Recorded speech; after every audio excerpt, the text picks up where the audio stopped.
do all these things.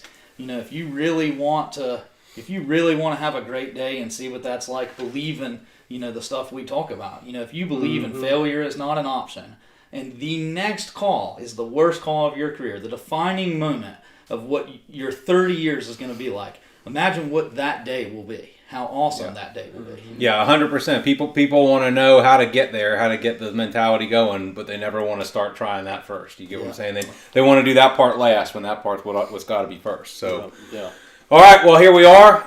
We're live. Really excited about tonight's show. I've got all the members of one of my ladder companies, Salisbury Fire Department in North Carolina, Ladder 1B shift. I'll let the guys kind of introduce themselves kind of as we get started, but our department is full of great personalities and great firefighters, and just through some conversations in the firehouse over recent months and some different calls that we've all been on, we just came up with this idea to kind of get everybody on the show and get the perspective from the firefighter up to the captain about building this culture, because this is one of these things that, as long as I've been traveling around talking to firefighters, the number one question is basically how do I get the mindset? How do I get the mindset in my company? How do I get the mindset in my department? And that mindset is that combat ready mentality, that into the job, love for the job kind of stuff. And like I said, we got I'm fortunate.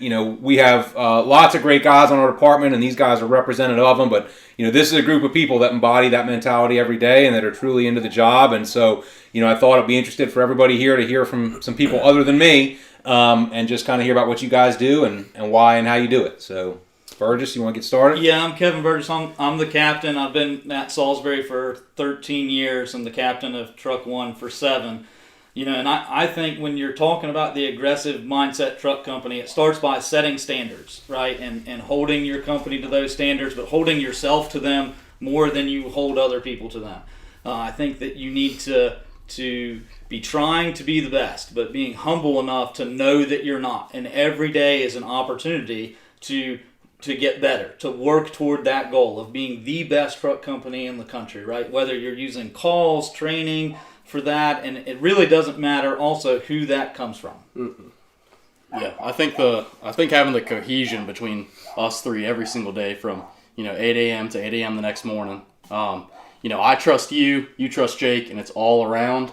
And you just have to set the standards, and everyone has to abide by those, and everyone has to have the accountability of every single member. Yep. So how do you do that? Because look, when I started here, Burgess was already captain here. He was one of the training officers. Neither of you guys worked here. No. You get what I'm saying? So I don't even remember who your crew was back then. But right? But so here you got two guys that have come in the department. I've only been with the department a little over 5 years, right? So you got two guys that have come in that time frame, and now this is predominantly your crew. So how did you get them there, or how did you I don't know, how you guys tell us, how did he get you there, or you can tell them how you got him there, but how did this alignment come together? I think one of the things that I was able to do is I decided, a few years ago that I wanted people competing to be on my company. And what I wanted was the good firefighter, the person who had the right attitude, the right mindset, wanted to go to fires, and believed in the same things I believed in. So, through the way we behaved on calls, coming off the rig on every automatic alarm, with the right equipment, with the right gear on, doing the right things like it was a fire, and training every day. What happened is I just got people who wanted that environment, wanted to be on my company. Mm-hmm. And it became less about trying to create it in every single person I might get assigned to people trying to get there. I think that's a perfect example of the, you attract what you advertise. You know what I'm saying? You don't have to go recruit if you're advertising a certain kind of mentality, and you don't have to, to figure out how to deal with too many turds. If you advertise this isn't the place to come lay in the recliner all day, right? If people figure out, that this is the place, this is the company that trains all day, that's high performance on runs, that runs to the rig when a box drops, all that kind of stuff. The people that want that are going to gravitate to that, and the people that, don't are not going to. I mean, is that the case? Or so I think I have the outsider perspective of Ladder 1, because I've Ladder 1 for probably a year and a half now. And so I was on an engine previously, and Ladder 1B shift had that notorious reputation for being the best of the best. That's how I saw them, and I knew that was the company I wanted to go to. Luckily, a spot opened up, and I went to the captain, and I told him I want to be on it, and he was very blunt and very clear. Like, if you come to this company, we operate a certain way. We're the best. We're going to do it that certain way. And I'll tell you, when I got assigned to their company, I was given a book with the Ladder 1 logo on it, and it said like a tradition of excellence. Tradition of excellence, and it was not really like a checkoff book, but it was expectations. I got a handwritten note from every member of the company, from the senior firefighter to the driver to the captain, saying what was expected of me, welcoming me, and then a list of the equipment and all that stuff. And I think that just really set the tone for me. I was like, these guys are legit. So who made that book? We all did. I mean, it started a few years ago, and what we decided to do after we made the first one is the person who got the last one makes the next one.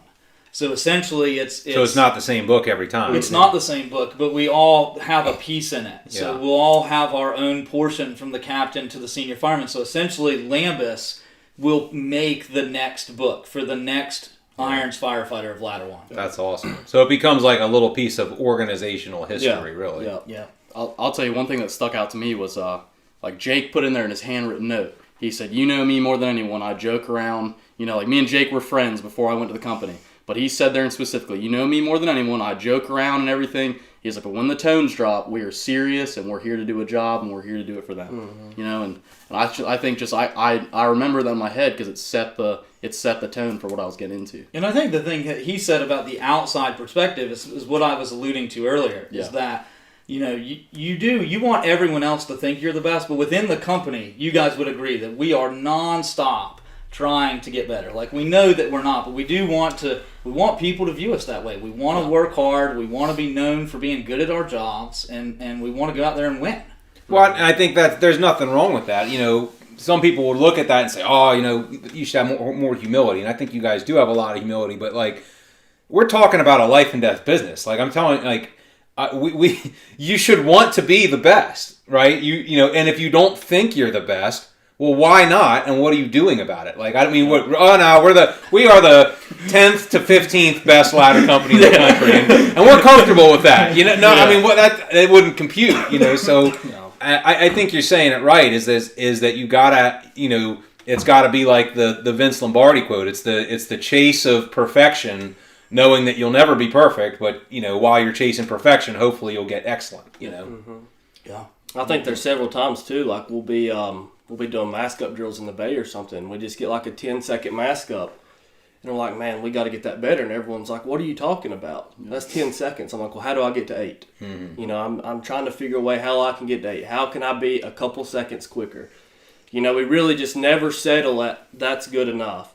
It's always how are we going to take this to the next level where we get a little bit faster, a little bit better, a little bit smarter. Yeah, I think that's so true. And I mean, whether it be mask ups or whatever, like even with how we set up what we do on calls, like the VES ladder thing didn't start with me trying to get my own ladder. I was trying to can I help Jake be faster? Mm-hmm. And we are always like, what is the next thing that sets us a little bit closer to the bar or a little bit better than the next company? I mean, it is nonstop picking each other apart. Yeah. So what's the goal? I mean, what's all that for? Yeah, just to be the best. When if I believe that the next call is the defining moment of my career, and sitting, in this chair, I'm either ready for that or I'm not. I've either put in the work and prepared to go to that fire or I haven't. That, the next day sitting at the kitchen table isn't the time to go, well, we should have done that, or I wish I would have thought of this, or, maybe, we could have done that. You have to use every opportunity to push yourself forward because you never know what you're gonna face, what you're gonna have to do, and you're either gonna make that grab or make that firefighter rescue, or you're not. Yep. Well, I know you've never heard of this guy Bull before, but he has an interesting question. We know Bull, and he's getting to what I was kind of asking you is for what, right? And I think the for I know because we talk constantly, but the for what is the fireground. Right, so I mean, kind of talk about that a little bit. Like, what is the culture that you're talking about? What is the end goal here? What are the tangible things that you guys do to create that kind of thing? For me, the end goal is pretty simple. It's taking this culture that we have built further down the line to the next generation, the generation after that. Like we say all the time, like I feel like in this business that you're either a reflection or you're the image. So for me, kind of being the middleman here, is everything that I do is a reflection of Captain Burges, right? And then everything that I do also sets the image for Lambis.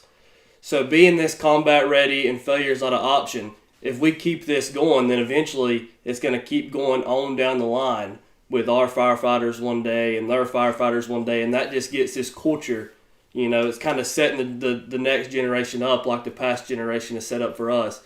We kind of keep it going. Well, but I think, kind of the ultimate objective here is that when the bell rings, when the box drops, like you said, it's all business, and the objective at that point is perfection. Yeah, but I think people are scared to talk about that's the expectation. I was talking about it at my class in Burlington yesterday, I guess it was, or whatever. As I said, that's what people expect. When people's house on fire and their family member is trapped in a building, what they expect is absolute perfection. And I'm sorry if you feel that's unfair, if you feel that's unattainable, if you feel that's like an unreasonable standard that nobody's perfect, we're all human. I had that iconic picture up there of the fire in Bridgeport, Connecticut, where the guys just pulled the little girl out. I asked the people in the room. I said, how many people here have a daughter? Okay, that's her. You want 90%? What's your standard? 99%. He gave it his best shot. He tried real hard. He's human. He's not perfect.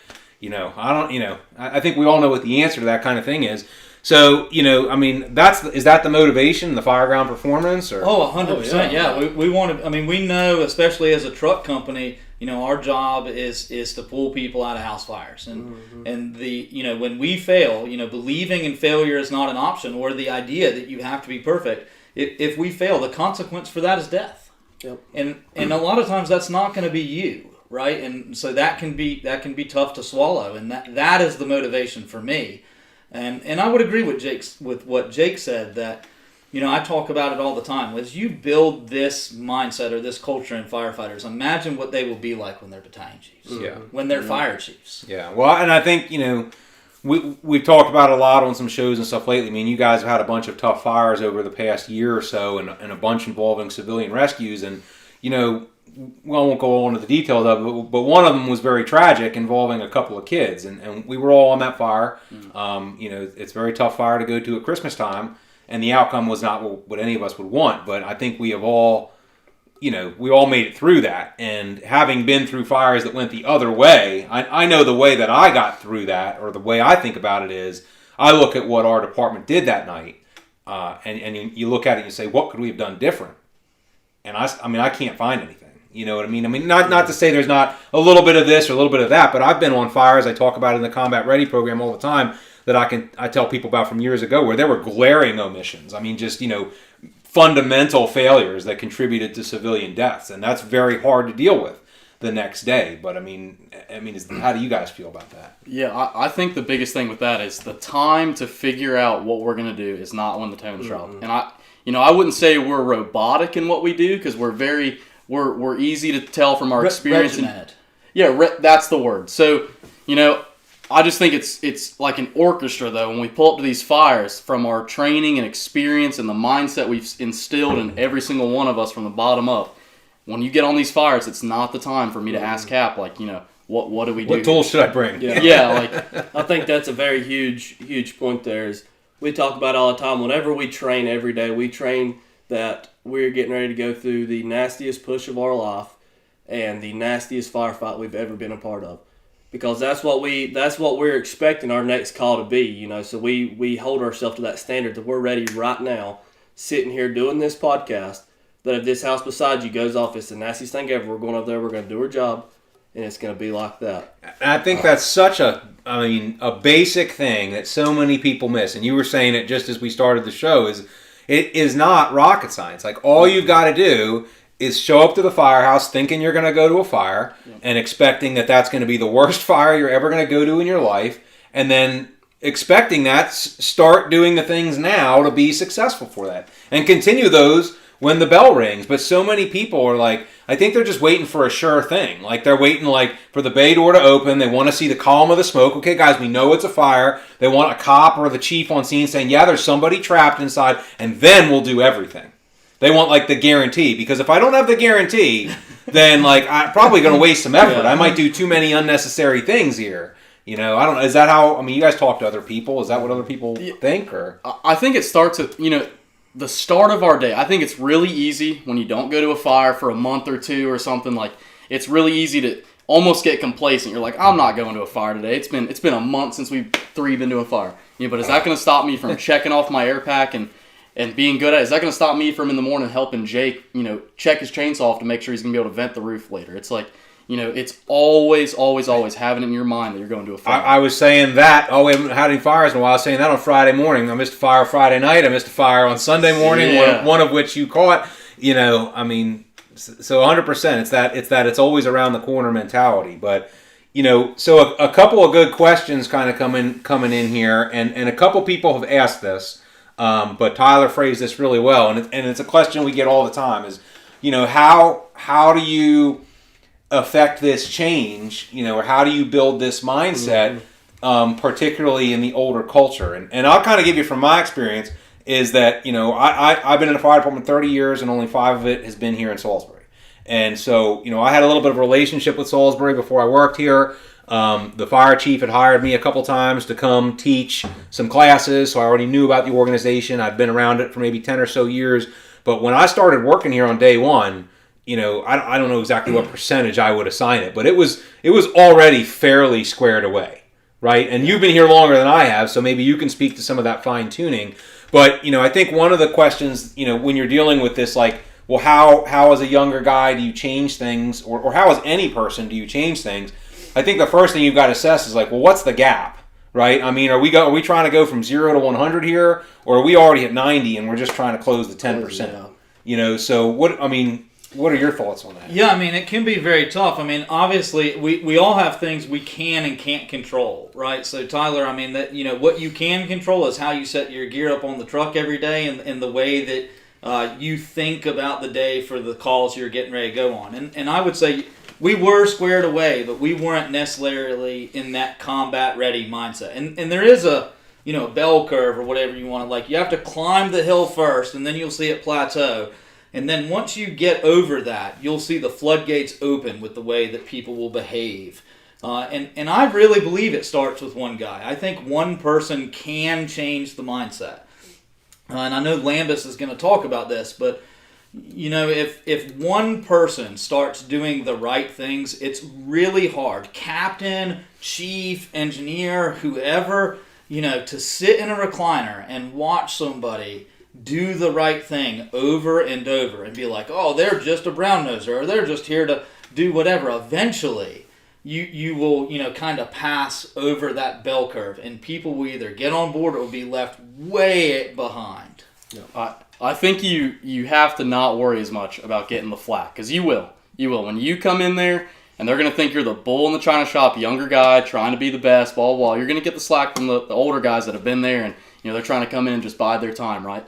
But I think a good way to put it is, everyone talks about like the cancer in the firehouse and like the negative energy and how it'll go over the entire firehouse. I think it's just as easy to start with one guy, and all it is it could be me. If these two guys weren't up to par, I thought, and they weren't really, buying in on this culture, I could be the one in the bay doing the mask ups, throwing the ladders, like trying to be proficient myself. And just like the cancer in the firehouse of negative energy, that energy is going to end up going up the chain, and it's going to happen. It won't happen overnight, but I promise you, it just takes time. Well, I think one of the things too is that you kind of, there's a thing where the levels are different. The tide is a different height in every fire department, right? Like the minimal acceptable standard in some fire departments is that you show up no more than 10 minutes late, and you don't sleep all 24 hours. You sleep for only 23 hours. You get what I'm saying? Like the minimum standard in some fire departments is really low.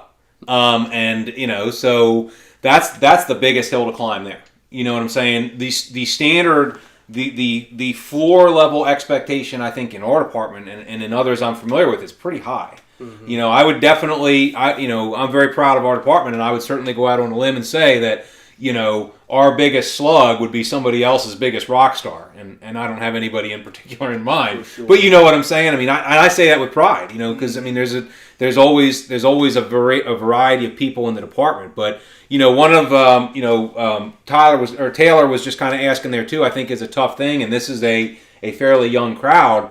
You know, how do you exert that influence, or what advice would you give to a younger member that's trying to exert that influence on a 20 or 30 year guy? Mm-hmm. I would say it's pretty, for me, is if nobody has set the standard, you set the standard. You know, exactly what he was saying a little while ago is you start doing the right things that you know. And another thing that I know this can be pretty scary for some people, but challenge your captain. You know, and I got news, is like if you're a captain watching this now and you go into the office every day, as soon as you get there and you stay away from your guys, well, your guys don't trust you. And none of this will work if your guys do not trust you. So it starts with that. Hang on, we got some kind of screen freeze issue here.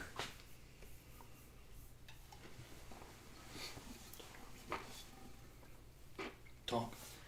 Yeah, I agree with Jake 100%. I think it's okay to challenge people. And to answer Sharf specifically there is, you know, the people that are willing and unable are easy because that's a training problem, right? That's someone who wants to do the right thing and either doesn't know how or hasn't been shown how. So, you know, the easy answer there is to take them and show them.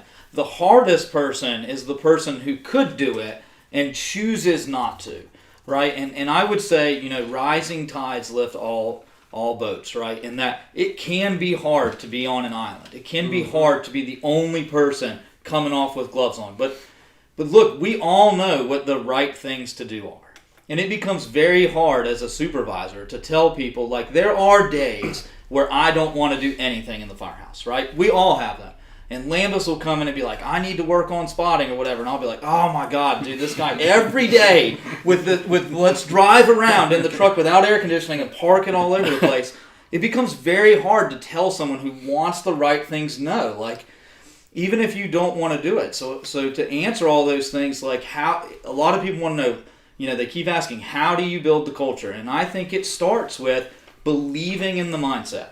If you start the day, I started talking about this before we started, but if you start the day believing if you fail, somebody's going to die, and in 10 seconds you're going to the fire that will define your career, how would you behave? If I told you that before you got on duty that day, and that's how you should behave. And people think that won't happen, but you got to realize, like, every time you hear about a bad fire, every time you hear about a line of duty death, that just happened to somebody. Yeah. Right? Nobody that going to a bad fire tonight or is, God forbid, involved in a line of duty death is sitting around thinking right now, yep, that thing's going to go out in about 20 seconds. Oh, that's probably it right there. Like, I mean, everybody thinks nothing big's going to happen today. Everybody thinks this is going to be another bread and butter routine fire. But if you behaved that way for one day, what would that day be like?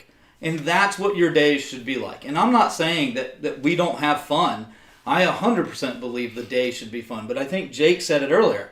When it's time to be business, we're 100% business. Mm-hmm. And when it's time to goof off and have fun, you know, we goof off and have fun. So I've seen a couple people say, like, you know, how do you not offend the crowd that's above you and maybe it's, you know, the slugs or whatever. And I think you have to, one, not be worried about offending them, but two, like, set your example, but don't shove it down their throats, right? Just start setting that example and not going to them and telling them that they're the slug. What you think they're doing is wrong, right? Because all that happens when you do that is it makes them not want to follow you even more because you're offending them. Well, and be able to explain yourself, right? When those people come and be like, why is this line on the ground on this automatic fire alarm? Be like, I was just trying to get a rep. I'm just trying to get better. Like, you don't have to come at people brash and, like, you know, throw it down and be like, I'm just trying to train. You know, you don't have to freak out. You can just, you know, say, like, look, I'm just trying to get better. And it becomes hard. Like, what chief is going to be like, we're not going to get better today. Rack it back.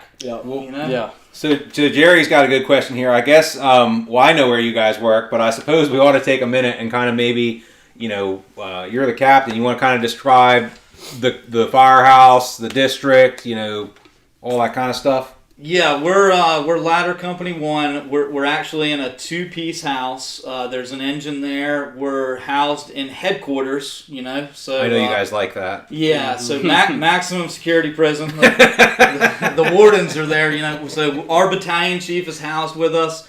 We run about 2,500 calls a year. Mutual aid. We do a lot of fire. We're pretty busy for a truck company or service company. And I would say that, the mindset has grown over the years where most people do buy into it. We've had several different engine companies with us they get very cranky and transfer out. They're very busy. Yeah.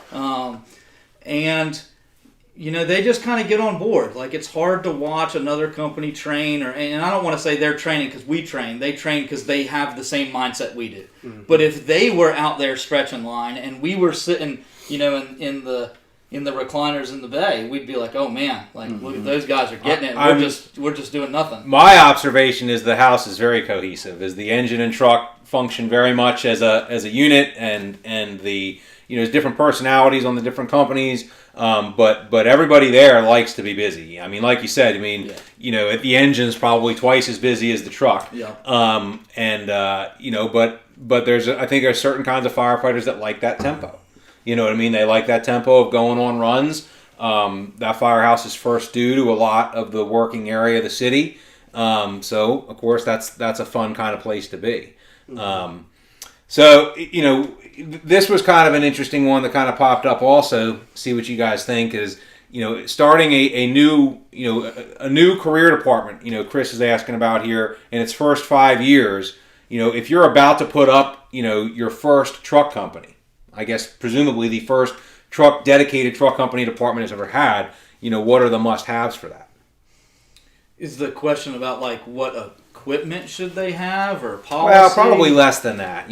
I would recommend ladders and Halligan bars and saws and things. But I think a lot of times more of that is kind of kind of the operational, approach. How that company's going to operate on fires, the staffing levels, riding assignments, things like that. Do you kind of want to run through the riding assignments of how they're set up on Ladder 1? And the other thing that's interesting to talk about is that, you guys are set up to ride 4, but very often ride 3. So, talking about how you adapt to that. Yeah, so one of the things is I think Lambis talked about how regimented we are, and I think that lends to the ability to be more aggressive. And what I mean by that is we have riding assignments that come with tool complements, and it's actually policy, but we follow them, and we don't just follow them because we don't have our own thoughts. We came up with them with our administration for things that work. So, we split our truck company. So Lambis and I are the inside team, and we bring the irons, a can, and a hook, okay, every time into the fire.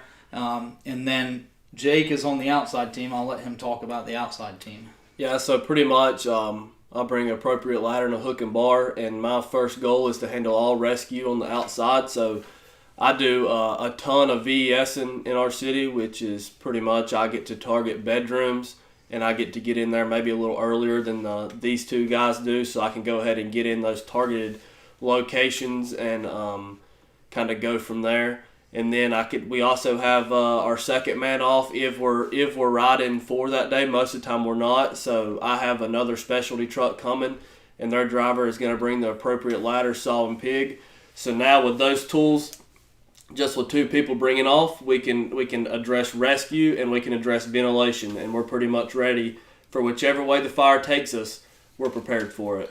Well, and from the cultural perspective there too, kind of, I know Chris was kind of focused at there. The fire service does many different things in different places these days. I historically grew up in a dedicated engine ladder company culture, right? Engines had hose and they sprayed water, and ladder trucks did not have hose. They threw ladders and cut roofs, and that's pretty much what we do. We are a dedicated, engine and truck city. And that has a lot of advantage, because you get to focus on that. You know what I mean? You know that's what you're doing when you're going to fires. You guys never have to go to a fire and worry about being the engine unless somebody told you to take a line off of their engine for some reason.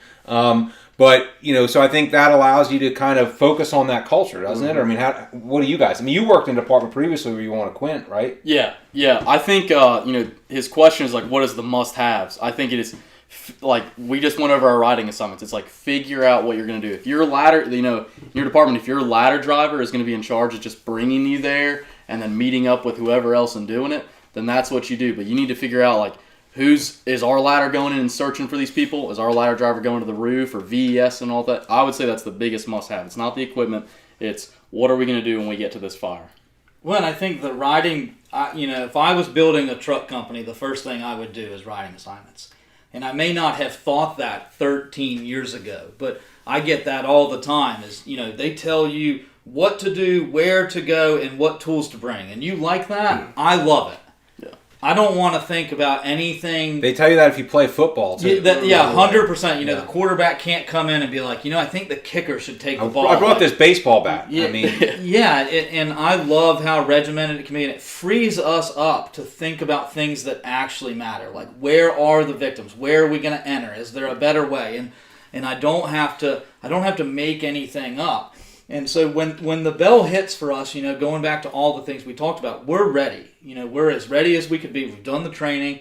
We set the truck up correctly, and everyone knows their role.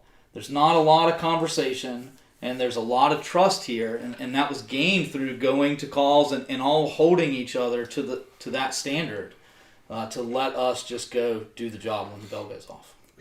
So here's a good throwdown one. What are your top 3 truck drills? Yet spotting is really big for us right now, so positioning the rig, and we drive around the city and do it. This is not like we don't just have a drill tower that we spot on. We literally get in the rig and we go, and we all do it. We just did a drill where we start. Lambis is the newest truck driver. He's a backup driver, so he took a spot, then I did the spot, and then because Jake drives every day, he did the spot, and then we talked about who got the best spot. So that's one that we do a lot because positioning really matters. If you get the position wrong and somebody blocks you from getting the right one, you're kind of toast there. We like to do a drill that we call empty the ladder bed, which we all do, and you basically start as the driver and you have to get every ladder off the rig to the most appropriate position. And so that includes the 35, if that question's going to come up. Oh boy! And we do a lot of search training. And one other thing I'll add in there, or I want maybe you to talk about, is how we hot wash incidents, whether it be even from the fire alarm to the structure fire. Yeah. I mean, we're still hot washing a fire from over a year ago, right? Each fire we go to, you know, it's not a pat on the back after. You know, as much as we say we want to be the best, and, you know, we have that humility, though, that we know that it's just not like, you know, good job, Jake, you did right. We take laps around the house. We go see where Jake put his, you know, his VES ladders. Did Jake choose the right windows? Did Jake choose the right time to vent this roof?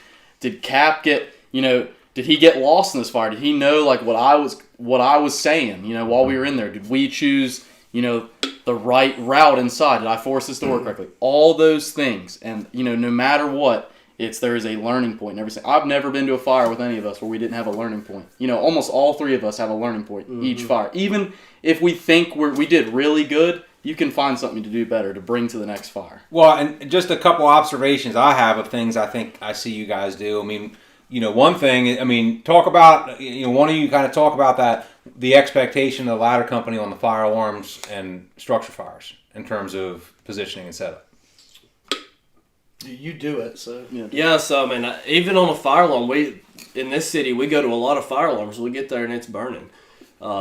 So whenever... He's not kidding. Not kidding. God bless the ghetto, you know. Yeah. But... So pretty much whenever we get there, I'm positioning the truck just like this building is on fire. So I'm positioning my truck where I can make the roof and then handle all VES opportunities I may have on that, and then be able to land my basket below grade in case I get a victim. I can bring him straight down, and then also position my truck for the aggressive defensive. So I've kind of got a few things there that I position my truck for right off the get. So if it's a fire alarm, and they go in and they've got smoke bank down in the hallway. We are ready to rock and roll right there. So I think that kind of is huge. I like to say a lot is every time that we go to a structure fire or a fire alarm, we try to beat it by 100. Okay? If you're going to fires right now and you're barely getting by and you're winning by like 1 point, eventually you're going to lose. If you think about any sport team, if you take one sport team and then you have them winning by 1 every single time, eventually they will lose. But if you're winning by 100 every single time, you're going to win. There's a much bigger safety. Much bigger there. And Jackson asked something about laying lines and putting ladders up, and we can talk about that culture a little bit. But we are by far not the only fire department that operates that way. But one of the things that I was kind of thinking about is, as you guys know, one of our expectations is that even on an automatic fire alarm, that the ladder company will position and will put the aerial to the roof. We'll make the roof. And that is, of course, if it's a fire, we're already in position. And if it's not a fire, then it was probably one of the best drills, that guy got that day. And I just was thinking, we had a fire alarm, not on your shift, but the other day downtown. And it was on our, it was literally on Main Street. And it was in the middle of the afternoon, and mixed a 3-story mixed occupancy, stores on the first floor, 2 stories of apartments above, and ladder 1 comes in, takes a position, shuts the whole damn street down, starts making the roof, and I'm sitting there thinking like, oh, someone's gonna complain that we're shutting off Main Street in the middle of the day, and it's not smoke pouring out of the building. And I mean, we were probably there for 20 minutes investigating the alarm. Guy made the roof with a parapet ladder and everything. Half of City Hall was outside watching, taking videos for city social media. Fire chief stopped by because it was a new building. Not a soul said a word. No citizen came to us. The mayor didn't come by. The city manager didn't stop us. The fire chief didn't stop us. Because why are the firefighters doing what they're doing? Well, a fire alarm went off, and their job is to be ready for when it's a fire. And so I do hear these stories sometimes from people, and I just maybe I'm lucky, but I've never operated, I've been a firefighter in 7 different states, and I got to tell you, and all of them have operated pretty close to this way. Every department I've operated in has operated with this kind of mentality. And never once have I had, some official of something come up and shake their finger at me and ask me, why are you doing that? It's not a real working fire. Maybe that happens in other cities. I don't know, but it's just never happened to me. And so when we get asked that, well, how can you get justified doing this and doing that on a reported fire? The answer isn't what we've been talking about. The answer is because we're assuming this is the worst fire of that we're going to go to in our lives, and we're doing the things now to be successful if it is. Yeah. Because I think you guys have had them too, but I have had these fires where you think it's going to be nothing. I mean, literally pulling up on nothing showing. One of the largest fires I've been to in my life, we pulled up on the first in engine with not a stitch of smoke coming out of this thing. And I mean, not 45 minutes later, they were striking the 8th alarm. There were 5 maydays, and an entire 4-story building collapsed 15 feet away from me. 45 minutes later, out of nothing showing. You get what I'm saying? And I didn't have a plumb clue when I went to bed that night or when the box dropped in the firehouse that was going to happen. Yeah. You know what I'm saying? I think my biggest eye opener was, I think it was 3 or 4 months ago. I was on a timeout driving engine 3, and we pulled up to a nothing showing fire alarm. Everyone did what they were supposed to. I got that engine position. There was a female trapped inside and a working fire once that door was opened. And I think if you are behind the 8 ball, and this was at 2 a.m., you're behind the 8 ball, you're relaxed, you don't think you're going to a fire, it's just another routine fire alarm. If you're already behind the 8 ball, it's over. Yeah, there's no catching up. It's super problematic in the fire service that 90% of the calls that we go to are nonsense, because what people use that and go, well, it's nothing until I prove it's something. And it should be the other way around. If failure truly isn't an option, it's the worst until you prove it's not. And if it's not, like you were saying, you ran all these calls that ended up being that call. Even if it wasn't, you just got a 0 discretionary time drill. You were at the kitchen table, you were in the shower, you were in the rack, you got a drill on a building you normally don't go to, and you had no time to plan it. Because normally when we do the drill, we get together and we go, hey, let's go do this aerial spotting today. We're going to go to Gold Hill Apartments or wherever, you know? Yeah. Well, and I don't want to get too off topic on it, but I was talking about it again in at the Passion for the Craft conference yesterday is, you know, I'm getting a little callous and fed up at these tragic fires, you know, and fires that result in a line of duty death. And you hear about it like, oh my God, that's terrible. What happened? And then you read it and you're like, well, you know, Jake got burned up in a fire. Why did he get burned up? Oh, he went inside the fire with no turnout gear on. Okay, well, you know, I feel sad, but what do you expect to happen there? And you hear all these repeatable problems about people not doing 360s and falling into basement fires and people not getting water supplies and running out of water and people having, you know, no preparation process for their incident commander and therefore having terrible command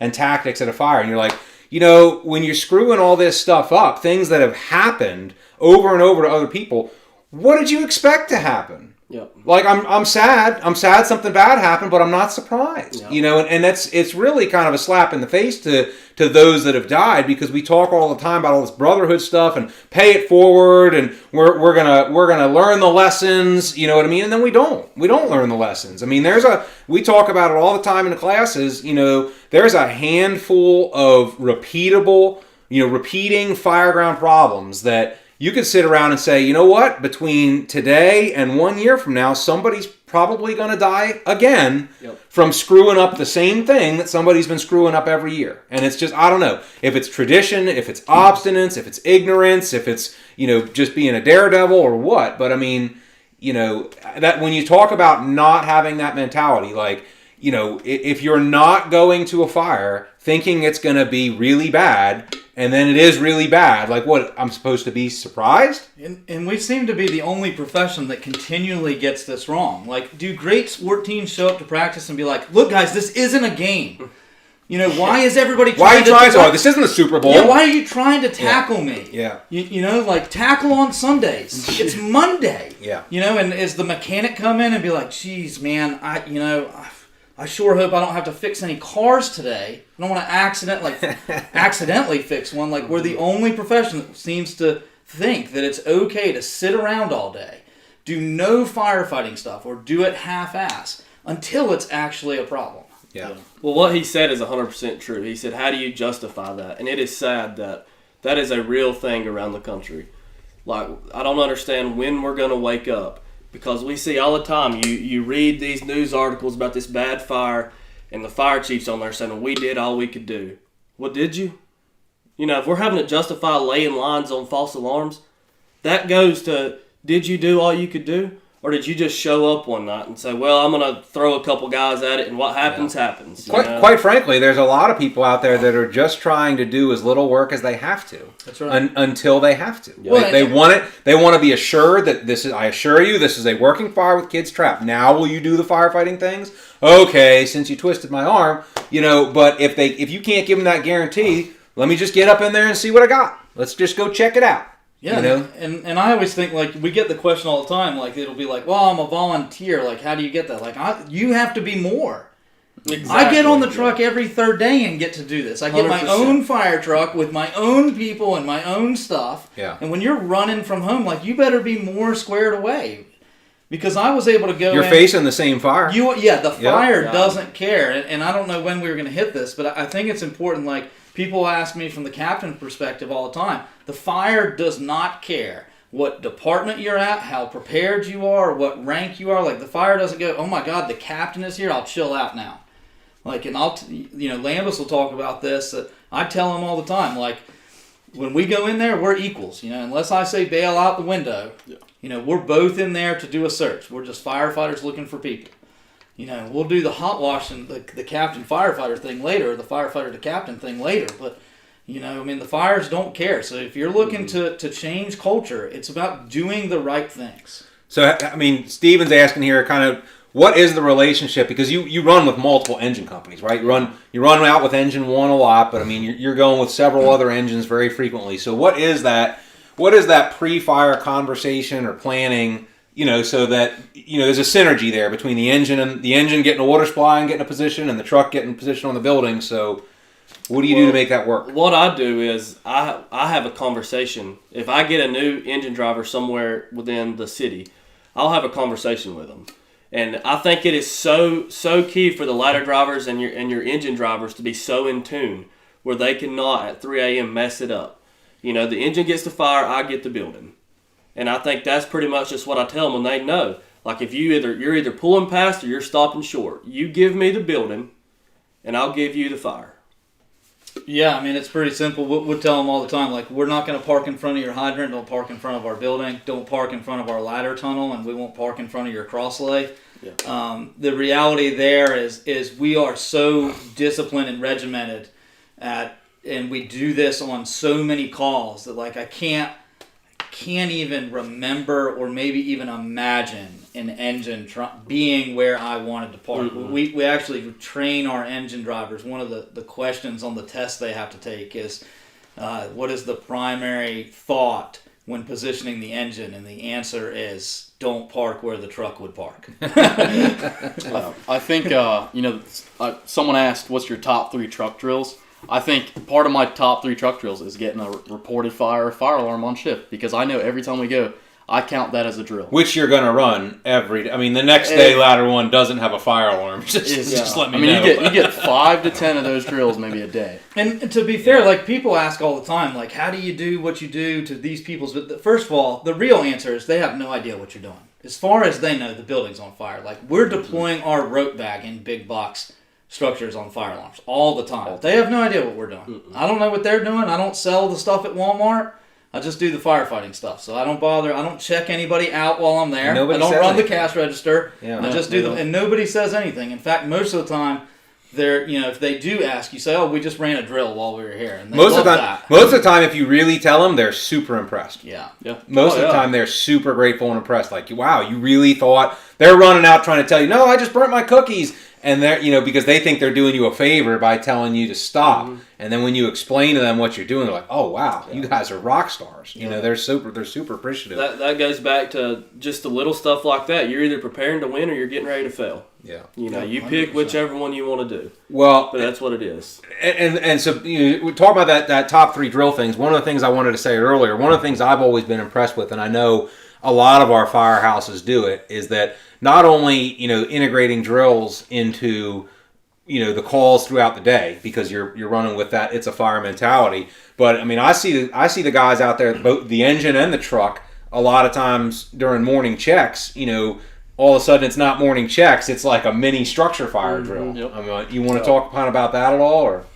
Yeah, I think it's when we have these proficiencies we want to work on. I think right there at shift change, after we get our equipment checked off, it is when we're you just got there, you just had your morning cup of coffee. Let's run some lines, let's throw some ladders. Cap, you want to do a search drill? You know what I mean? It's keeping that beat throughout the day, and there's you're there for 24 hours. There is all that time that you could be drilling and learning. Well, I mean, I saw C-Shift doing it the other day. I mean, one of the things almost everybody's going to do in the morning on the truck is, put the outriggers down, fly the aerial, make sure all that's working, everything. Yeah. So just as simple as, doing that out back, where out back of Station 1, there's a circa 1940s or something 4-story. I mean, it's generous calling it a drill tower. At this point, it's kind of like a pile of bricks, but it's nice. It's nice to have, right? But I mean, so taking the time that they were out there for like 30 minutes, and I look over and they had turned checking the truck off into like going over positioning, to making a pitched roof on the garage out back, to then into a VES drill. Like, it can be so much more than just rig checks. You know what I mean? A lot of guys just go out there, they turn the batteries on, they see that it starts, and then they're done. Yeah. And you can really make a lot more out of it than, if you want to, than that. I mean, sure. But so I think that kind of segues good into our day and everything. And Dennis had asked here a little while about, if you guys do like a roll call or like a shift briefing in the morning. I mean, I think it'll be kind of interesting for people to kind of hear what is your, on a standard day, you come into the firehouse, and then what? What are each of you doing, before the runs come in? Yeah, I can start, I like to get my gear over to the rig like everybody. I've got a little officer compartment, so when I'm walking my gear to the front of the truck, I check that, make sure that the stuff I need for my calls is in there. I start with my pack. And Lambis and I have a standard that I guess like 5,100 pounds is what the air pack will hold before the blow-off valve goes. So that's what goes in it every day. So 45's not full for us. We go till the air pack won't explode. And so I check my mask off. And for me, I don't, the guy I relieve, the captain I relieve, doesn't set his stuff up the same way. And at first I was, a little annoyed every day. I had to come in and move everything. And then I realized it was really a blessing. What it does for me is it makes me, be very regimented about how I set the rig up in my space. Because I like to come off the truck. If I have to wear anything, it's on me when my door opens. Whether that's a rope bag, a flashlight, the thermal imager, it's already there. So I check, the air pack, the imager, the rope bag, my flashlight. A lot of times I may not meet with them exactly then. We do a roll call. It's at 9 a.m. Every company in the city gets on the radio, and we'll all check in. And normally that's when I meet back up with them, and I'll let you guys talk that, and then we'll talk about what we do after that. Real quick, I think you brought up some really good points. That should be okay. Like, it should be okay, right, that the captain you relieve and you do things different. So when you come in, like, you take his stuff off and you set things up your way. But, I've encountered people before, a lot of people would get offended at that. Like, if I was relieving Lambis and I started changing everything, he was like, well, what, do you think I'm a moron? Like, you got to have all your stuff your way? No, it's okay to have things different. I remember, as a firefighter in Washington, D.C., on an engine company, to take a turn, it was not uncommon at all. It was probably like 60% of days you would come in and somebody would want to pull one or more attack lines off of the rig and put it back on.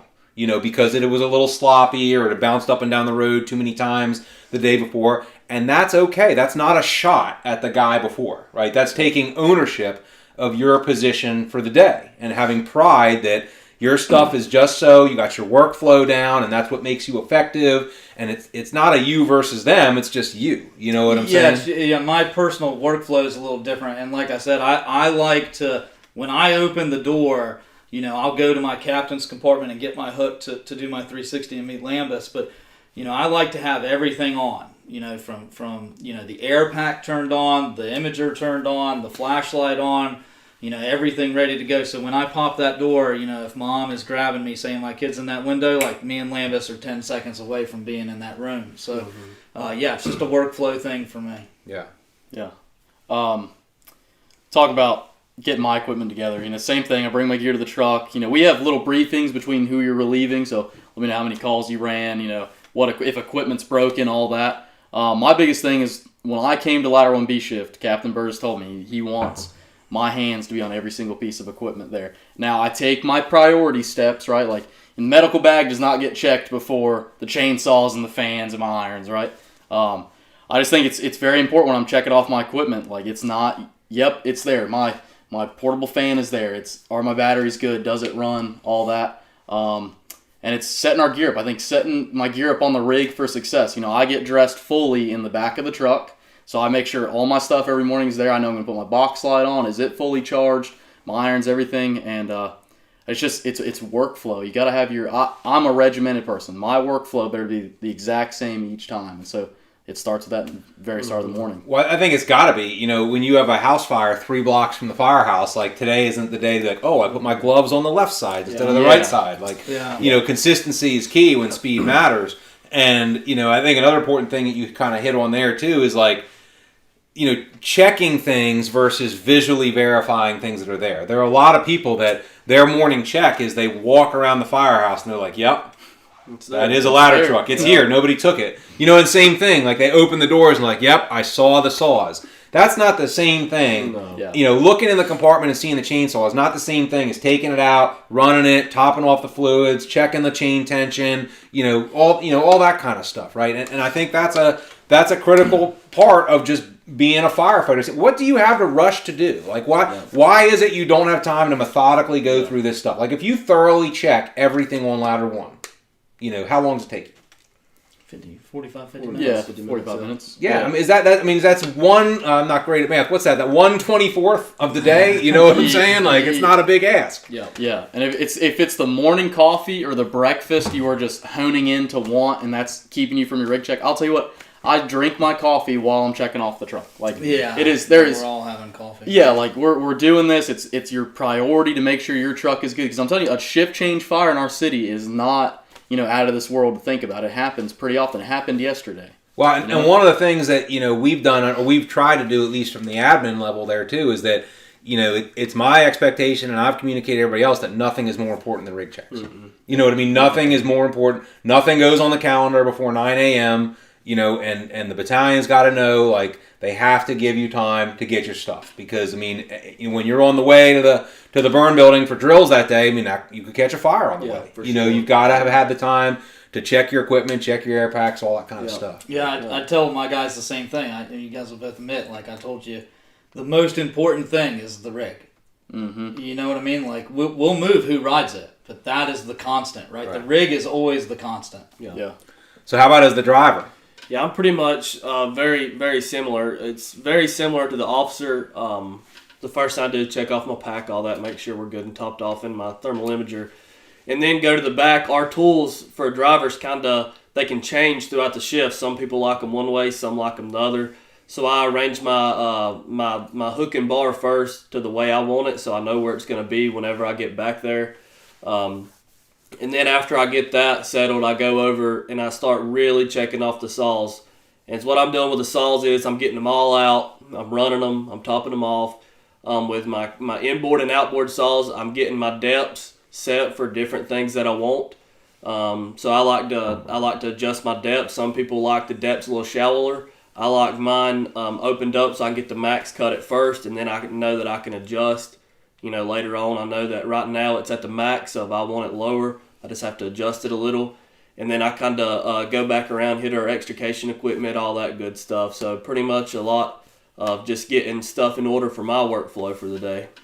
What are you doing with the rig itself? I mean, are you setting it up every day? Every day, yep. Every morning we like to get the rig set up, get it around. We like to get a good spot in. We've started here lately is in the parking lot. You would be surprised that in just a parking lot and a building, how many different little tough spots you can make. One day you can say the fire's on the Alpha side, next day it's on the Bravo side, and really get that truck into a good position every day. You can really challenge yourself that way, and we like to do it a lot. Like, one thing I think that is really special about us is we're not scared to look stupid in front of each other. We will go out there and absolutely blow a drill to better ourselves, like in a quick second. And I think that's where a big thing about this whole aggressive truck company thing is I think around the world that we see when we go out is a lot of people are scared to put themselves out there. And if you're scared to put yourself out there, well, I promise the fire is going to put you out there whenever you get there one day. Like, it is going to put you out there. Mm-hmm. So we try to address that before the fire. Kind of keeps us humble and stuff like that. Yeah, I mean, the easy thing to do when you're not good at something is avoid it, especially as the captain, man. I've seen that so many times. Mm-hmm. Like, if we're training on something that like a certain captain isn't good at, they'll stand in the back and drink their coffee. And I tell the guys all the time, like, I almost want to be the weak link, right? If you guys surpass me, then I've done a great job. But, I have to be humble enough to know the fire doesn't give a shit. And if there's something I need to work on, these guys may have something that can help me. Mm-hmm. Talk about your, like, I think a big talking point there is, like, your humility you have as a captain. Like, you've came to me, I don't know how many times, and wanted to pick my brain on searching. You've been searching years before me. And it's kind of a weird feeling when your captain comes to you and he's like, how do you pick apart these buildings like that? Why did you do this? And, like, you're wanting to learn from me just as much as I want to learn from you and Jake. Yeah, well, there was one thing I wanted to say about truck checks is I used to get super involved in truck checks, and I realized the guys got pretty pissed off about that. They thought I was, like, not trusting them. So I go out there with my coffee, and if a drill pops off, I'm down for that. But I'll try to let the guys check their equipment. I think what they get mad about is, like, when I want to, if I ride in the back, I'll check the stuff they check. But if I'm not, if it's not my thing, I kind of leave it alone. I don't touch the saws because I'm probably not going to have one. But, Yeah, I just, I kind of made a decision. I really wanted to be great. And it didn't matter who that came from, and I wanted to be challenged, right? I was getting to the point in my career where I'd had a bunch of companies, and, I've been to a bunch of fires. I'm hitting the halfway point of my career, and, there's things I definitely need to work on, and get better at. So one of the things I noticed was Lambis has a very unique ability to map a structure in no visibility. And I had just noticed this as going to fires with him. And he actually built a PowerPoint and taught us a class. And I think he thought I was like picking on him, or like he didn't know how seriously I was a student in it. But I was. I wanted to know, and I wanted to get better. And for me, it's not about who it comes from. Like ultimately I'm responsible, and I have to drive the company in a certain direction because I'm the captain. But we talk about it doesn't, that failure's not an option. When the bell goes off, I got to be just as good, and I need them to be good. And so that's kind of where I was looking at it, was to get better, I need to learn from everybody. Even people like, Jake drives the truck every day. So if I have a question about spotting, I can't just sit around and be like, well, I don't know. And I don't want to be embarrassed by asking. Yeah. Well, one of the common things that comes up here, I think, I don't know. I kind of think that a large majority of departments out there are running combination roll apparatus. They're running rescue engines and quints. And, there's challenge in that. It's hard to be the jack of all trades. You know what I mean? And I think that, I won't say always, but in a lot of circumstances, when quints come into play, truck works suffers. So don't want to be first to. Yeah. So how do you do? I mean, so you worked here in the days when Salisbury was running quints, which was years ago, and you previously worked in a department where you operated on quints. So I mean, what thought do you guys have on this? For me, it's the basics, and we saw the same thing here. When we ran quints, we lost the truck culture, and I tell these guys this all the time, and it's true for me. Like, the drill doesn't have to be crazy. The truck's job is to force entry for engines, to search and rescue, and to ventilate. And so whatever skills, whether that's ground ladders or search drills or forcible entry or whatever you're doing, the easy way to lose that is to not do the skills, right? If you can't be a dedicated truck, you need to stay up on those skills the same as you would on an engine. And the way to be a great engine is to stretch lines all the time, right? Know where your hydrants are and stretch lines. So if you're looking for that truck culture, to me, it's in the skills. Mm-hmm. Yeah, previously I worked on a quint, and I think it's just, you're the jack of all trades, and the only thing I can say is just mirror what you said, is like the basics, the force a door, stretch a line, ventilate, all that stuff you have to get down. I just think the only thing tough with that is you don't know which way you're going to operate, so you better at least be proficient at the basics, right? And you can... Well, and I never operated on quints really any time in my career, but my perspective would be is that you approach that the same way you approach everything we've been talking about. Is it's all about the mindset, right? I mean, you might be sitting in the firehouse saying, "Man, I wish we were a dry ladder truck and all we had to do was ladder company work." But you probably can't wizard that into place either. So if you've got to operate in that dual function quint operation, then I guess what we're going to do is we're going to sit down and we're going to figure out how to do that the best way we can, and we're going to figure out solid workflow. If we got to do engine sit, we're gonna figure out solid workflow if we got to do truck stuff. And I mean, that the core mindset that we've been talking about this whole conversation, I think you just have to apply it to whatever your reality is. You know what I mean? But I think that you got to make sure that you do try and keep that truck company mindset. Somebody has to do the truck work, right? And we say it all the time. Truck work is not about the vehicle. It might involve the vehicle, but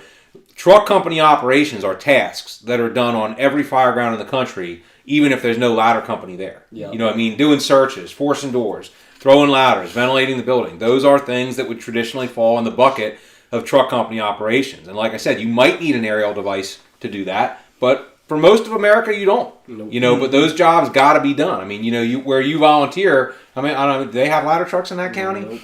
But I mean, I didn't think so. They just got motorized cars there, didn't they? But I mean, I'm sure you guys search, right? I mean, I've heard you talk about it. So, I think that's a really good point. Is I think a lot of times we get hung up. Well, we see it around the country a lot. Is they're like, we only have 3 people, so our driver's pretty much going to man the rig. Like, no, sweetheart, that's not going to work because like someone's dying in there. You know, like most of the fires we go to, my truck a lot of times at these little mill houses is just a toolbox that I drove there, right? And then I get out and I VES by myself. Like once I pull the park brake, I may see them inside. I may see them after the fire. I don't know because we just don't know. You know, most of the time I run into them like whenever I'm searching a room, they'll open the door and I'm like, I got it, get out of here, and then Lambis will go on somewhere else.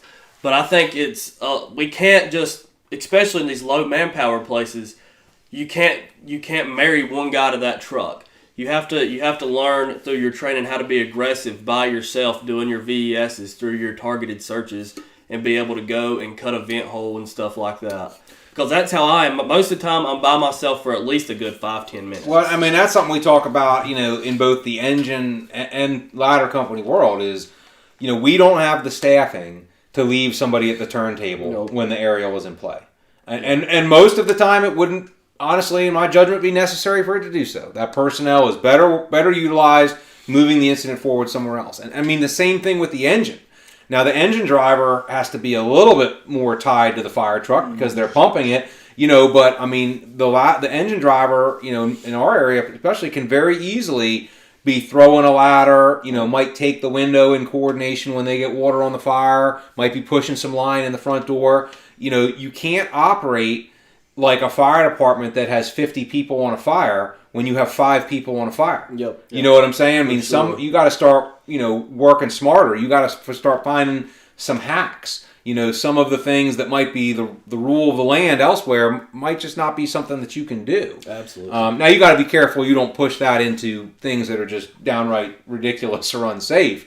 But, you know, you do have to find those workflows, I think. I think no matter what your assignment is, if we were Quint 1 in Salisbury, and as much as we would hate it that, you know, dang, Cap, we got to pull a line or stretch and search today, like, what is this? I think no matter what, be bought all the way in. Like, if you're on Quint 1, you better be the best Quint in the United States of America. Mm-hmm. And your crew better be doing what they can to prove that to yourself and the opposing companies, you know? I think that's what it leads down to. So let's talk a little bit about the fire. Right? We talk about the firehouse, talk about coming in, kind of getting the day going. I think they've gotten the idea about your drill mentality, you know, and that's just outside the formal drills, which are planned, you know. But all right, so the run comes in. We're pulling up on a fire. You know, we have a working fire. What's the workflows?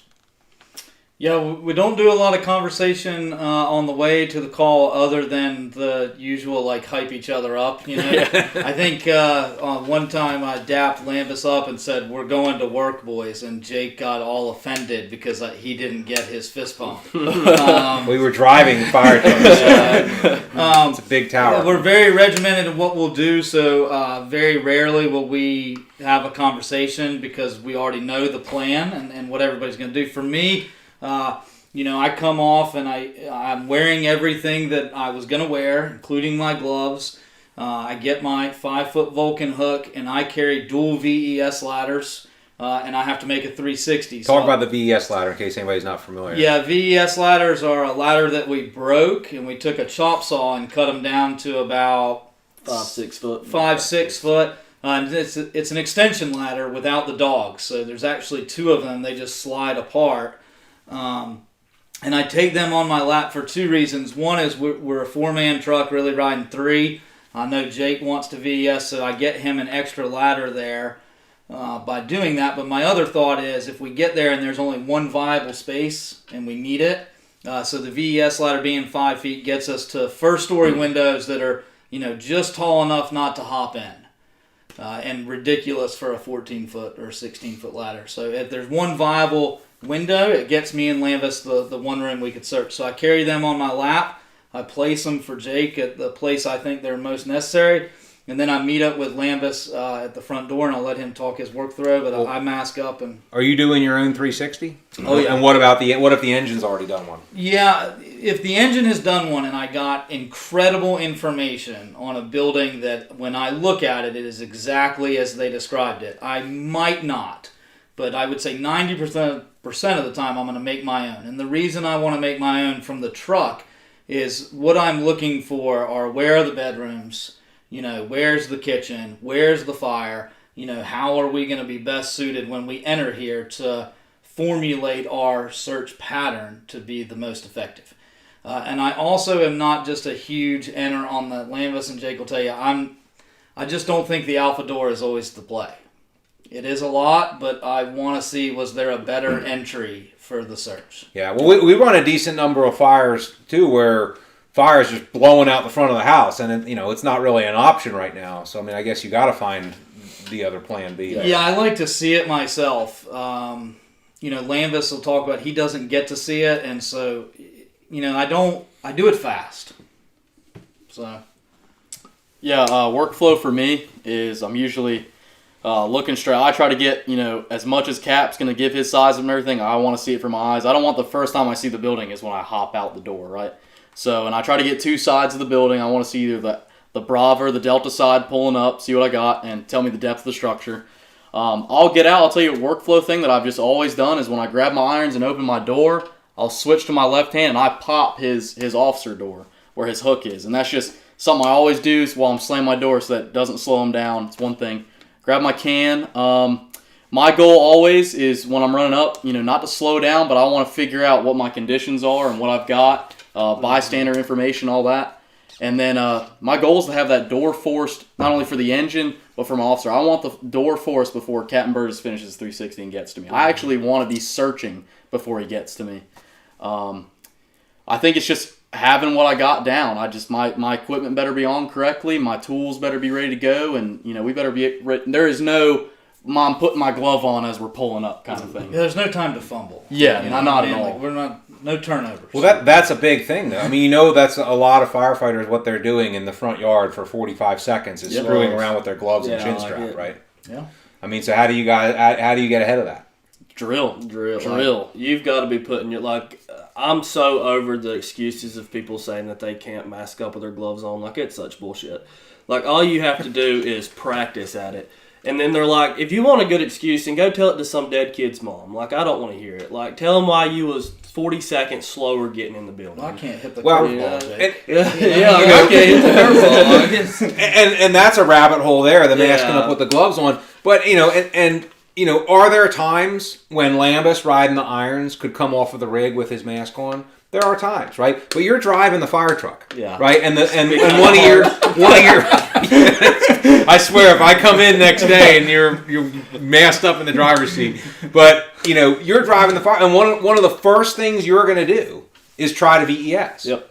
So there's really no conceivable way. You have to have that skill, and you might be driving the truck next shift. Mm-hmm. Yep. You know what I'm saying? So even if you could do it today, next shift you're going to have to be able to do it. So I think whether the masking up with your gloves on is something you do on every single fire, or you do when you're in certain positions, or you do sometimes, it's still a skill every firefighter needs to have. Well, for Jake, he talked about earlier, his goal is to get to viable spaces Lambis and I couldn't get to. Okay, so Jake drove the truck there in his bunker pants, hood, and his radio. So he has to put his coat on, his gloves on, get his air pack, turn his thermal imager on, get his ladder, get his tools, make a lap, and do that. Right, so you better be fast. You better be well trained at that workflow in each one of those skills. Or would you ever be faster than the inside truck? And it's a thing to us. We don't want to be beat by Jake, but we also want whoever's going to save the person to be fast. Yeah. So what's your workflow? Yeah, so I get there and pretty much I kind of... Well, what do you... a small point people ask us about a lot, though, is what do you drive? So it really...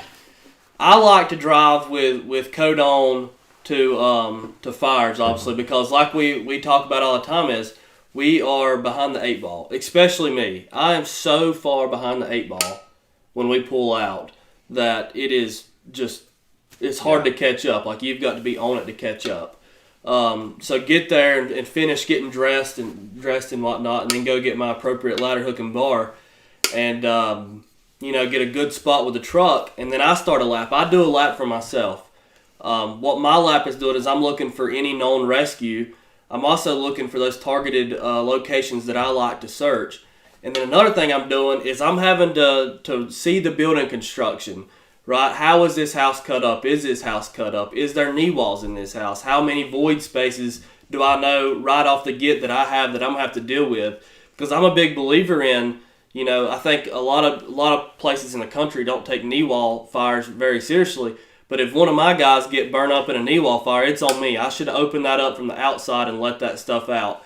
So looking at building construction, looking at the fire and the smoke behavior, what's the fire doing? I like to look a lot at that front porch where that engine is. Are they having a hard time getting in? If they're having a hard time getting in, I better be getting 2-3 VESs in real quick, because they're having either a problem with forcible entry or they're having a problem pushing through fire. So that kind of tells me where I need to drive my VES out. And I think that's a critical point. I mean, to that point, one of the fires you guys had recently, you executed, I think, five VESs, and were you riding 4 that night, or was it 3? 3. So that's 5. That's you doing 5 VESs on one fire in less than 10 minutes. Because I know I've watched the video. We watched the video of that. But I mean, that's pretty wild. That's a pretty wild thing. Well, a lot of people will ask, like, how do I supervise him when I'm nowhere near him? And I think that's funny every time I get asked that. I don't supervise him on the fireground. He's his own captain. He's his own company. I supervise him before the fire. Yep. Right? The way that Jake gets the freedom to be his own company officer on the fireground is by his attitude, his mindset, the performance he puts in every day. Like, he's shown me the trust. Like, how does any company officer get to be a company officer? By doing the right things and proving they're capable of leading. And Jake has done that and done every bit of it fantastically without the badge. Well, and I think, we say it all the time, that position, whether it's the truck driver or the outside vent or whatever position in your department is that job that has the first responsibility for making the initial outside truck decisions. That is by far I think the most complicated spot on the fireground, right? I mean, the engine's job is pretty simple. If you're the first in engine, pro tip, get a hose line, start putting the fire out, right? If you're the first in truck, it's pretty much, if you're the inside team, force the door for the engine, get them to the fire, start doing the search, then work on extension, horizontal vent as you go when it becomes appropriate, right? Yep. But the outside truck, what should you do first on your next fire? Who knows? It could be VES, it could be go to the roof, it could be force the rear door, it could be deal with window bars, and you've got to make that decision by yourself in like 20 seconds. Well, that's where I think it's huge, and I see a lot of I think the driver officer has to be so in tune on this stuff that when we go up to stuff, I have to start, especially when you start talking about rescue incidents, I have to start getting the ball rolling on my position without talking to him about it. I have to know where he wants the truck. I have to know where he wants the winch placement, stuff like that. I think it's so huge that we have this great connection because, well, mainly it's because he's the only person I've ever worked for there. So, I know exactly what he's going to do before he even does it. I think that's huge, especially if you're a new driver out there. The best advice I could give you is get so in tune with your company officer where you're going ahead and you're getting these balls rolling on these incidents. Well, and the nonstop hot washing we do too. I mean, we want to be as in tune with what you're doing and vice versa too. I mean, we all want, we go around spotting. I don't just stand there and be like, park the truck correctly. I get behind the wheel and I let them tear my spot apart. Well, I think an interesting thing to talk about that I don't think all departments do is how you guys are allowed to rotate around. Oh, yeah. Even in a daily assignment. Why don't you kind of talk about that? Yeah, so for a while there, we were pretty good. We had every shift. Yeah, you hadn't been the officer on duty for like a month. yeah, it's been a couple months riding in the back. So Jake's an acting officer, so he can ride in my position, and Lambis can ride in Jake's position. So occasionally I'll spend a few months riding either as the irons firefighter, the OV firefighter, or the driver. And I think it's not necessarily to train them. I feel, they're already checked off, they've passed, I have full confidence in them. But what I like to stay in touch with is what are they going through every day? What are the calls like for them? What are they having to do? And I can't lose sight of the members I'm leading, what they're encountering and what they're doing. And when I do it, he's the captain. I mean, I don't lean on the dog box and say, I think you should do this or that, or and I think that's critical to keeping everything connected. I mean, nothing. I'm not taking a shot against anybody that's been a driver for 20 years or been a captain for 20 years. But if you've been a captain for 20 years, when was the last time you had the irons? When was the last time you cut the roof? And I think that being able to rotate around like that, it gives you appreciation. It keeps because it's always changing, right? The truck work the whole job is always changing, and if you're not staying engaged in it, then you're getting behind. And I look at it from my position, as the operations chief. Because some people will be like, well, how can you justify that? You got a captain on there, he's not in charge. Well, if Jake can be in charge when you're not here, he can certainly be in charge when you are here. Yeah. You're going to, what I'm saying? You're going to be his partner inside. I mean, what? Right? And, I love it. I think actually I'm riding the irons for you guys tomorrow, at least for 9 hours. So I'm looking forward to that. Hopefully we'll do something. But I think that's a critical thing. And I want to stay good at it, right? It's hard for leaders to get... we just did the last podcast we did was about the firefighting chief, and we talked about chiefs that get it. And the same is applicable to me. Like if Lambis never sees me force a door or never willing to step into his shoes, and I just point and say, open the door, go search the building. I'll be out here if you need me, call me. But if I'm willing to step in there, I want his respect probably as much as he wants mine. Yeah. Yep. That's what I was talking about earlier about the reflection. Whenever I'm timed out and I'm running my own company, I run it the way that I've been shown how. So that's why it's so important. Every move he makes, he's got someone watching him. Every move I make, Lambis is watching me. That's how we progress this company up and kind of build each other. Yeah. So, one of the other questions kind of dealing with your workflow on a fireground that came up was, about your searches. As inside team, do you guys normally run a split? How do you guys normally run those searches inside? Yeah, it depends on the building. A lot of people will ask me. In fact, when Lambis came to Ladder 1, he said, "How far will you let me go?" And loaded question. Yeah, he very much wanted to know, and I said, "Well, that depends, right? So it depends on the layout for me, but we will, and the conditions we're in, but we will 100% split. We'll split, shotgun hauls and take left, right. It really kind of depends, and you can answer too. The layout of the house, I think, dictates our movement. Yeah. I personally like to get the living room or the initial hallway searched before he gets his 360, because that's where I get my layout and everything, and that's where your down and dirty grabs are going to be. You want to get to those places really fast. It's all dependent on the layout, right? So like if it's a kitchen fire, we want to hit those livable spaces, close enough to the fire.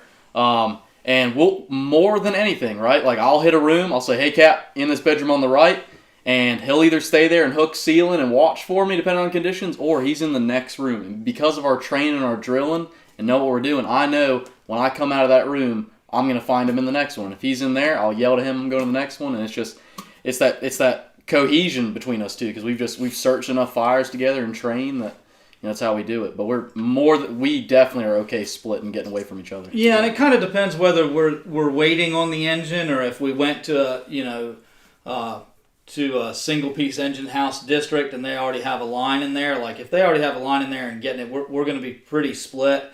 But we may be holding fire back with the can, hooking a little ceiling while he's getting a search, and we'll kind of rotate, and I'll take the next room and he'll kind of hold the area. But it kind of depends on conditions and layout. How do you? So a lot of times you're by yourself as the truck driver until the second due ladder gets there. How do you work the coordination between what you're doing and the next arriving ladder company and like their outside team? Yeah, so pretty much I rely on them like to listen to the radio traffic. Like if I'm second truck, I'm listening to the radio traffic. I want to know if they're VESing, where they're VESing, because that could help me drive my next move. Okay, so do we need to focus on horizontal now? Do we need to focus on vertical now? Do we need to focus more on VESs now? I think it's important, especially for that second in ladder driver, to be paying attention to the radio traffic? Are they having a hard time making a push in? Stuff like that, because that's really driving where the outside vent team needs to push towards. So that's kind of what I'm relying on as them. Yeah.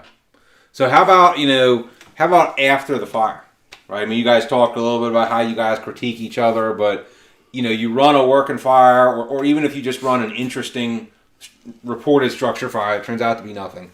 What are you guys critiquing in each other? What are you guys looking at? How are you talking about that after the incident? Depends on how we did. We ran a pretty nonsense fire where we got a bad spot, and so we left all the rigs in place and worked to get the truck where we wanted it. So, we'll take those opportunities to train. We had a fire where I had made the wrong move in the search. So after the fire, we went back in and we walked through when we could see what the search pattern was. And I just said, like, this is what I did. And I mean, these guys told me, like, I think you made a mistake. And that's what I'm looking for. I want to be challenged. I want that feedback. So, we'll get together and walk through what everybody did, including Jake. We want to know what he did. And it's a very humble, like I said, outwardly to other companies, we want them to look and go, they're the best. They're on the pedestal. But internally, it's a very humble thing. It's a very, no matter who it's coming from, we'll all take the criticism and we'll take it pretty much however it comes. Yeah. And so how do you, and maybe this is a question for both sides, because I think honestly that's an uncommon thing, right? So you've got 2 or 3 times on the job what your guys have, right? And so I mean, how do you as a captain with 2 to 3 times more experience, take that, take that hit, take that advice, humble yourself, I think I would like to hear about that from both the captain's perspective and from the crew perspective. Well, the easy part of it is that I trust them. I trust their judgment. I think they're good firefighters. Not because of me, and like I talked about earlier, creating an environment where good people wanted to come work for me.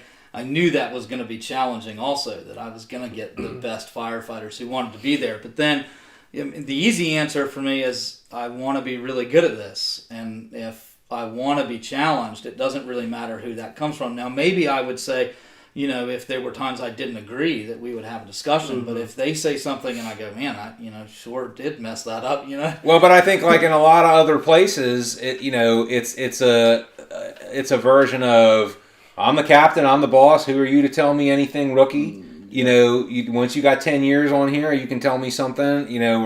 Or I think in a lot of places the captain might not say that, but the guys feel that, and the guys are intimidated from going to the captain, even in some cases where the captain might be open to the guys coming to him. So from your guys' perspective, how is that relationship built? Go ahead, Jake. Yeah, it's easy for me because he's the only person I've ever worked for. So I could be like, God bless him. The best thing you can do is get a puppy. You get what I'm saying?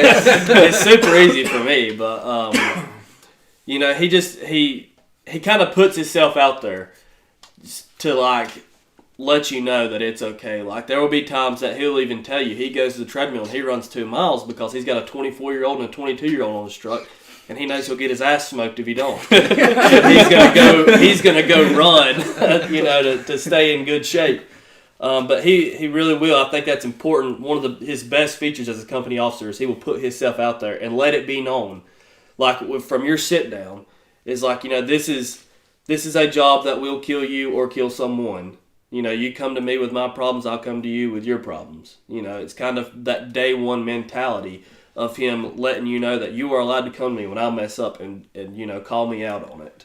That is totally right that he puts himself out there. Like, Captain Burges told me that he is not as flexible as me when it comes to fires, and he knows that. Like, when I'm in my search, like, he's like, I don't know how you get down like that. I don't know how this kid moves like that.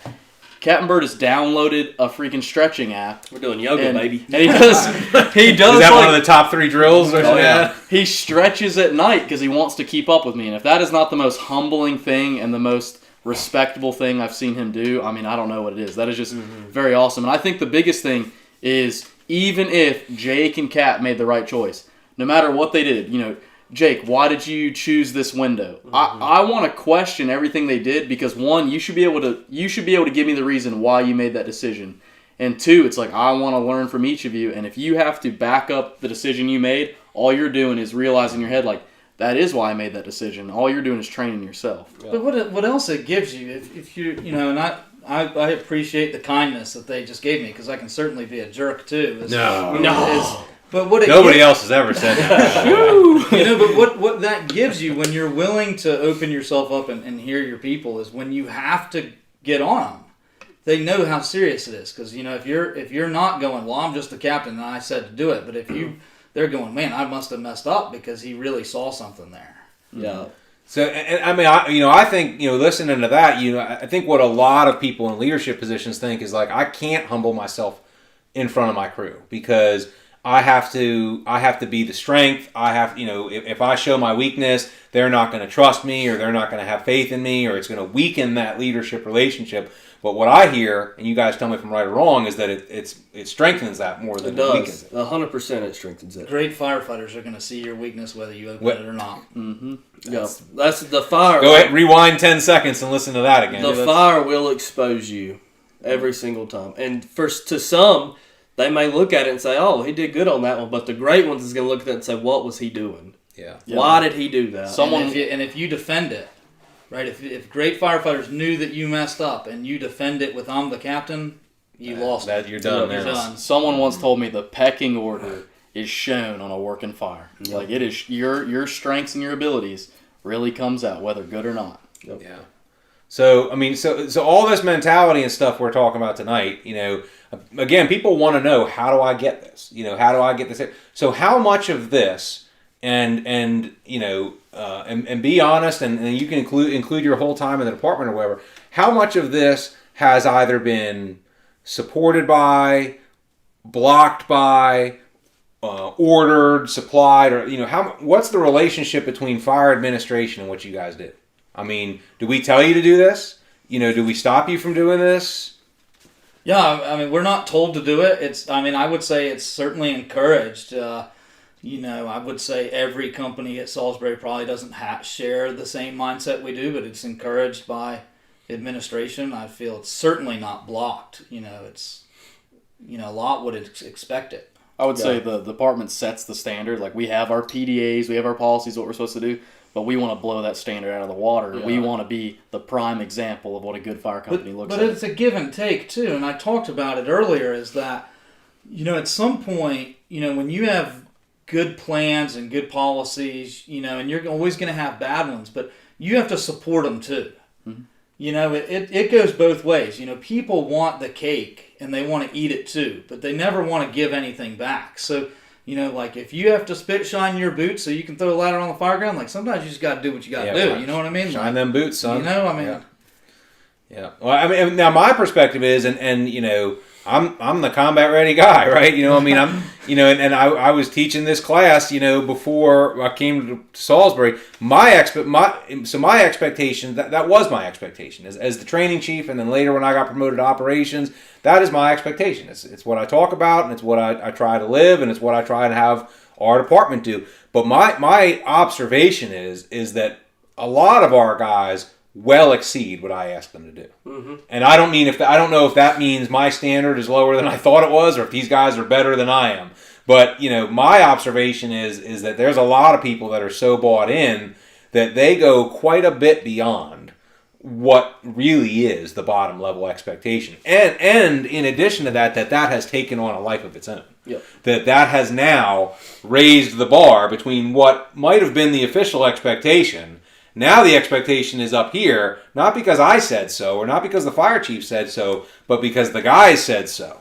When it becomes uncool to be the slug, there's a lot less slugs. I mean, yeah, slugs become the elephant in the room. Like if you're not up to our standard, it is like a light is shining down on you, and everyone picks it apart and knows it. And I think if you inspire everyone, all the other companies and all the other members of the department to come up to your standard, I mean, all you're doing is bettering everyone and serving the citizens better. Well, and great coaches want that, right? Great coaches aren't sitting there while their team's in the weight room at midnight.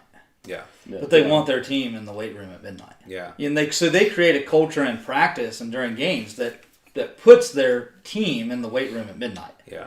But they're not mandating that. They're not there for that.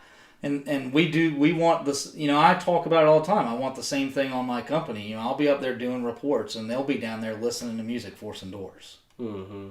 I mean, at 11 o'clock at night. Yeah. Well, another question was this stuff, was the company pride, the esprit de corps, the ability to have patches or to have sayings or to have I was wearing one earlier, a custom t-shirt, how important is that to what you guys are talking about here? Yeah, I think it helps. I mean, I wouldn't say it's the most important thing, but people want to show that off, right? They want to be able to come up with their own thing and show it off. And, for us, ours is almost a thank you to the administration, right? So we were being made fun of for drinking the Kool-Aid. Mm-hmm. So our logo is, we drank the Kool-Aid. I say that all the time to people. They're coming up and they're saying all this, and I'm like, I love it. We have a Kool-Aid man on the back of our shirt. Put that on Hefty. Yeah. Please. I would love nothing more. It's. I think that just builds into the pride. Like, I think that Ladder 1B Shift is the best ladder company in the United States of America, and I think that we drink the Kool-Aid, and if I can wear this patch, it gives me the utmost pride of my company and my guys. It's just, I think if the departments let you have those little bits of freedom and let you eat at those, I think it makes everyone better.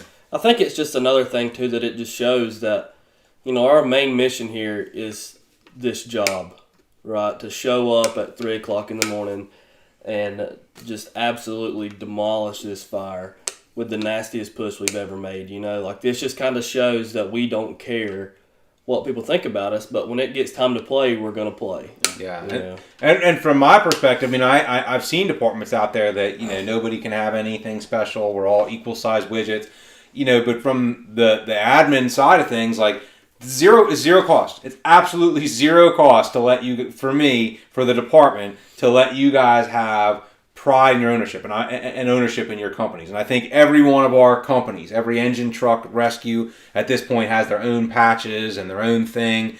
And that's something you hear chiefs talk about all the time. Man, why don't these guys have pride and ownership in their job? Well, you got to let them have pride and you've got to give them ownership, right? If you tell everybody, no, you're the same size widget as everybody else that works here, nobody can stand out. Well, then what exactly is it you expect them to have pride and ownership in? You know what I mean? So I'm glad we provide that opportunity. That goes back to letting people stretch lines and do things on these calls, and even from the company officer, it's the same thing. Like, do I want my people to be great? No, don't dirty this hose up. Yeah. My God, might have to pack it back. Yeah. So how do you deal with that? How do you deal with that? This is the way we've always done it mentality. You've been through 3 different iterations of the fire department here. You guys are talking about always changing up what you're doing, whether it's small workflow items or whether it's what you carry off the rig or what you do on a fire. How do you stay out of that rut? Yeah, so that is hard. And especially when you're the minority, right? You want to do this and people go, well, we've always done it. Whatever.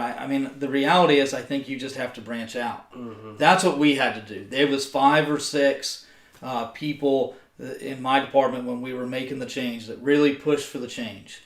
And we just started doing it. And if you're, like I said earlier, if you're doing the right things with the right mindset, the failure is not an option, you're getting ready to go to the worst fire of your career, it becomes very hard for people when you're doing those things to be like, you shouldn't be doing them. Because, if you explain them correctly and don't get an argument, you're like, I shouldn't be getting better at pulling lines. Yeah. I shouldn't be faster masking up. I shouldn't do 360s. And it just becomes hard to argue. Sometimes, like I said, there's that bell curve. And the mountain to climb can be hard. Yeah. But once you tip over, it's easy. Yeah, I think you got to show them, too. We often talk about how when y'all switched from AAA to Minuteman, nobody understood that until it was shown to them how much quicker it was. And I think that's the same way for this stuff. Like, how do you, change the mind of these older people? Is you get out on the floor and you show them how much better this is than what they're doing. Bring in outside people. Well, I forgot about that, the change from triple pole. But I remember one of the things that happened then is the the chief of operations then, Chief Morris said, well, let me see how this works. Yeah. And, the ops chief went out, grabbed his gear, got a 20-second lesson on how to pull a Minuteman and said, we'll just see.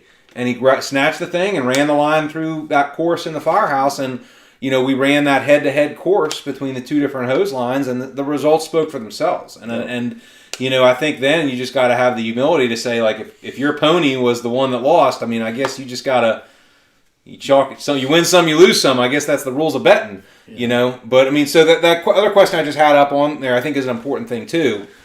How do you deal with these senior firefighters that are rubbing off on the younger firefighters with a bad, that are rubbing off with kind of a relaxed mentality? Because I think what happens there is you get some firefighters that think, okay, I've been here for a while, like I get to be Joe Cool now, and the way I tell everybody that I'm a seasoned, cool firefighter is being by relaxed, not into it. I don't have to run. I don't have to train. You get what I'm saying? Like, how do you combat that?